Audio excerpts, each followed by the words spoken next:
5 ওয়াক্ত নামাজও যদি প্রতিদিন পড়ো তাইলেও একদিন মরে যাইবা, আর প্রতিদিন নাফরমানি করিলেও মরেই যাইবা। মনে থাকলেও মৃত্যু নিশ্চিত, মনে না থাকলেও মৃত্যু নিশ্চিত। হাসলেও মরে যাবেন, কাঁদলেও মরে যাবেন, সুখেও মরে যাবেন, দুঃখেও মরে যাবেন।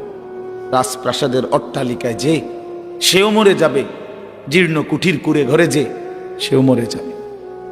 জীবনে যে কোনো দিন দুঃখ দেখে নাই তারও মৃত্যু হবে, জীবনে যে কোনো দিন সুখ দেখে নাই তারও মৃত্যু হবে, তারও মৃত্যু হবে।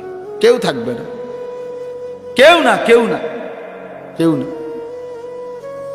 তো এই জন্য বন্ধু আমার, বাপ আমার, ভাই আমার, আমি আপনাদের কাছে এই কথাটাই বুঝাইতে চাচ্ছিলাম। প্রথম আল্লাহর কথা মনোযোগ দিয়ে শুনবেন, আখিরাতের ফিকির করবেন, কবরের ফিকির করেন। এত খামখেয়ালি নিজেদেরকে মনে করেন।